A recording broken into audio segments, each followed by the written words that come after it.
Hey guys, it's Vornskyr here, and today we're back in Elite Dangerous, and I'm just kind of playing around with a silly loadout. So you can see I've got my ASP here because it's currently the only ship that I have. And we'll take a look at the internal compartments first. Most of them are pretty much not upgraded at all, or just to D class, like the life support and that sort of thing. I had to upgrade the power plant to C class for this, which gives me 17 megawatts of sweet power. Then we got cargo racks. So yeah, there's nothing special going on with the internal compartments because I don't have much money to do anything yet. But anyway, let's get to the good stuff. So we've got 6 railguns. They're all the small ones. Even in the medium hardpoints, I've just got class 1s because I didn't have enough credits for the medium mount ones, because the medium ones cost around what is it? I can actually have a look because I sell them at the station. They cost 412,000 credits each, and that was just a little bit too much. And actually having 2 of them would have also put me over my 17 megawatt power limit by the looks of it. So yeah. So we're doing 6 small railguns.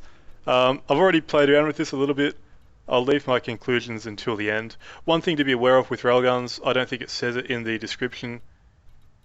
No, it doesn't. Railguns do use ammunition, so you have to remember that. And I think it doesn't say this because I think they didn't used to. I think they used to have infinite ammo. I might be wrong about that. That's going all the way back to beta, and I can't remember that too well. But anyway, they do use ammunition, so beware of that. But anyway, we've got it all set up and all that good stuff. So let's just launch to a nav beacon, and we'll do some pew pew and see how it goes. One thing I've noticed, this is actually update 1.05 now. I didn't do a video covering this update because most of the changes, or almost all of the changes in fact, were almost not really possible to actually show. So it would have just been me basically reading a list of patch notes if I made a video. I don't think that would have been too good. But one of the interesting notes is that the Founders World actually gives a discount now on ships. Previously it looked like it was granting a discount, like a 10% discount when you bought a ship. That's where I bought the ASP from. But it looks like it wasn't actually giving that discount. And what's going on here? Somebody's done something naughty. Is he wanted? Is type 7? Doesn't matter. So yeah, anyway. So it looks like the Founders World previously wasn't actually giving that discount when it was supposed to. Wrong one. So that's probably the biggest change really with update 1.05. So I think I actually got ripped off when I bought my ASP, basically. I think I paid full price, even though it looked like I was getting a discount. But that's a lot of rambling. So let's just go to the nav beacon and start shooting things. 3, 2, 1, engage. Okay, so we are at the nav beacon and we have a wanted target already. So this is a type 6 with no shields. I don't think that's going to be much of a problem, not much of a bounty. I've actually noticed that the nav beacon in this system isn't very good anymore, or at least that's what I've seen so far today. Most of the ships have a fairly low skill level or low ranking or whatever. You see this guy is mostly harmless, which means they don't have shields. It also means that they don't provide much of a bounty when destroyed. So I don't know if it's some sort of nerf, like silent nerf, or if it's just, you know, the way that the background simulation works and all that sort of thing. Maybe the system is just too safe. Maybe that's what's happened. I don't really know. But anyway, we're right behind this guy. We've got our railguns set up. All 6 of them are in one fire group. And you can see these weapons are fixed. There's no gimbling effect or anything like that. So let's just open up. And you'll notice there's actually a kind of charging thing. So you should be able to hear it charge up as I pull the trigger. So I'll shut up for a bit. So there we go. That was 6 railguns, a little bit more than half of his health. Another shot and he's dead. So 2 full bursts takes me up to about almost 100% heat. Not quite 100%. And let's go find other people to kill. One of these guys is probably wanted, I'm sure. It's not that eagle though. It's not him. Oh, it's him in a Python. Oh shit. Well, interesting. A Python's good actually. Let's target his power plant, shall we? And we'll see how this goes for kind of sniping subcomponents. If I can find him. Where's he gone? There he is. Okay, Mr. Python. Now the thing is, with these being fixed weapons, the gimbaling isn't going to target the power plant for us. So we have to be fairly precise, and missing a shot really sucks with these. That was kind of stupid on my part there. Okay, so you can see we're not doing much damage to his hull at all. So let's try to line this up. There we go. And those aren't actually firing because I've got the thermal overload. Now you notice I actually didn't have my power all the way to the weapons there. So these things don't require full weapons power to use. There we go, that was a decent hit. We are taking him down, but at the same time, I thought that was going to miss. I mean, I think just a regular loadout of beams and multi-cannons or whatever would be more effective. And he's still alive. There we go, he's dead. So, it definitely works. The 6 railguns definitely do work. It's not the most efficient loadout though. It takes probably a bit longer than than you'd want to kill things. Obviously not having the gimbals makes it more difficult to kind of snipe those subcomponents and that sort of thing. So yeah, we can already see that it's probably not the best loadout. I mean, let's be honest though, you wouldn't really use 6 railguns just by itself, would you? Like, you would probably have a couple of beam lasers to take down shields, or pulse lasers or something like that. You wouldn't just rock 6 railguns, or 4 railguns if you're in a Viper or a Cobra or whatever. You know, you would actually, if you were doing it properly, you'd have different stuff. Oh, that's going to miss. The good thing is, while you're charging up the weapon, you can actually take your finger off the trigger, and it will kind of abort the firing, which is nice. And that was a miss. That wasn't. Oh, that was my bad. Missed that. And the good thing about the ASP is that all the weapons are kind of really close together.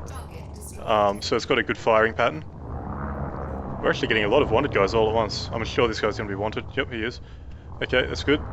And he's right in front of us, making it nice and easy. So you see the weapons grouping is actually fairly close together, which against smaller targets means that most of your shots are likely to hit. And the Viper's shields are not quite down actually, almost down.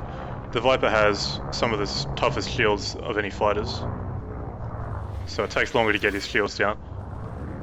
And you can see we still haven't actually done any hull damage to him. I don't know if that's actually going to hit. Yeah, we did hit. So it's got decent range, the railguns. He's coming back at me. Didn't hit with all of them.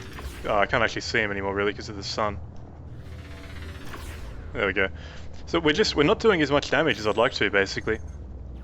I mean, you'd be thinking with the refire and everything of these weapons, you'd think they'd do a little bit more damage. I mean, oh, there we go. That took him out.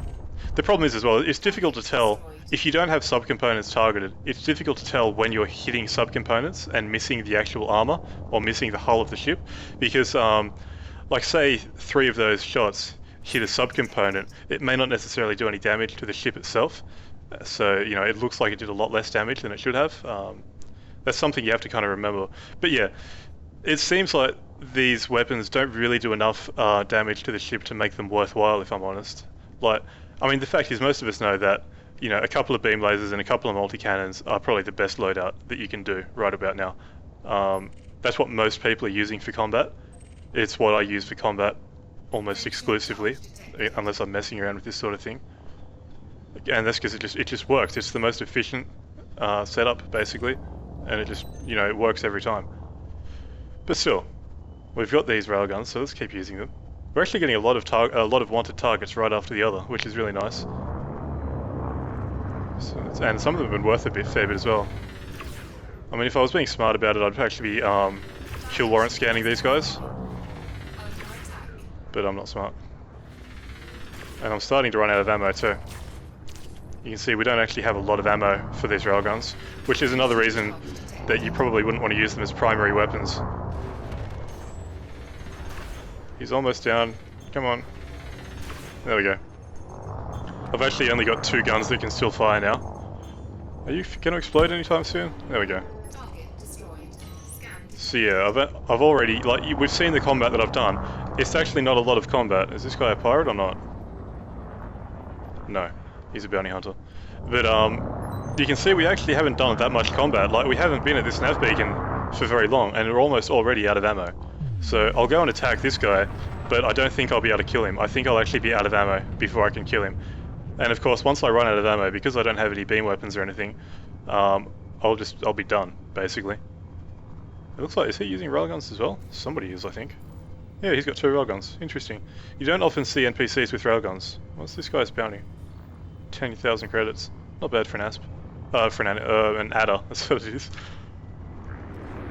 Okay, well, let's give him a taste of his own medicine then, shall we? Except that we will run out of ammunition, I'm sure of it. Try to be nice and precise. I've got one more shot, or one more gun that can still fire. There we go, I'm out of ammo, didn't even get his shields down. It'll still let me charge up the weapons, but it doesn't have anything to shoot at them. Yeah, it doesn't like that. Alright, well, that's it. Oh, incoming missile. I wonder if my point defense will take it out. I've only bought the point defense today, I've never actually used it. I'll just fly in a straight line and see what happens. Not a whole lot. Okay, let's go back to the station. And of course these guys, because I'm in an ASP, they can't actually mass lock me, which is nice. I can just jump straight up. So yay for being in a big ship. Or a medium ship, technically. 3, 2, 1, engage. Docking successful. Engines disengaged. Okay, we are back at the station, and before I actually open up any of the screens, let's just take a look at the bounty. So, I didn't have any Empire bounties before I started, just at that nav beacon. So, in that period of time, we made just about 58,000 credits. Now, just remember that number, because once we reload these railguns, you might notice a bit of a problem. So, 37,000 credits just to reload my railguns. Which basically means, in all of that time at the nav beacon, I actually didn't make that many credits because, you know, I've got to pay off. There we go. I actually made 20,000 credits, basically, once I pay for the ammunition. So, yeah, that's a bit of a problem. Those rounds, they are very expensive. So if you open up munitions, you can see 200 credits per shot, basically. So that's our ammunition load, and that's how much it costs. So it's a fairly inefficient weapon. Basically, you don't get much ammo. So if you were to use all railguns, and I don't think anybody would, but if you were to do it, you'd be constantly coming back to the station, and you'd be paying a fucking fortune, basically, each time you had to reload. So that's not really the best way of doing it. It's pretty obvious that 6 railguns isn't a good loadout. I mean, I don't think anybody really expected that it would be. So let's just have a very quick look, and I'm not actually going to do any combat with this, but let's have a look at how I would actually try to fit this out. I mean, realistically, I don't think it's worth using railguns, period. I'll just say that. There's better loadouts to use, I think. But what I would probably do is I would have 2 medium gimbaled multi-cannons, or multi-cannons, that is the right word. Which ones are those? These 57,000 credit guys. I'd have 2 of these. I'd probably have 2 gimbaled pulse lasers or 2 gimbaled beam lasers for 2 of these hardpoints, and then probably hang on to 2 railguns in these other hardpoints. So you'd basically have the same loadout that I had on my Cobra, which was 2 Class 2 multi-cannons, 2 Class 1 beam weapons or laser weapons, whichever ones you want to use. And then, but you'd also have the additional 2 extra weapons. I mean, that's obviously in the ASP, which has the 6 weapon slots. If I was in a Cobra or a Viper, I wouldn't touch the railguns. There's just better things to do. But the other problem with doing that sort of loadout is, if we look in the fire groups, we only have 2 fire group buttons. You can have 1 or 2. You can't have fire group 3. So say my joystick, which has just a million buttons on it, I can only have 2 of those set to actually firing weapons, which is a bit annoying. So say I had multi-cannon, pulse laser, railgun, I'd have to be firing either the multi-cannons and the pulse lasers together, or the railguns and the pulse lasers. I'd have to do something like that, you know?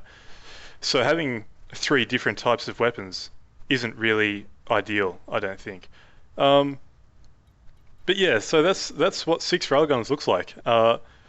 Realistically, probably a waste of time and money, but it's a bit of fun playing around with it, I think. It's nice being able to see what the different weapons are, even if they are completely useless.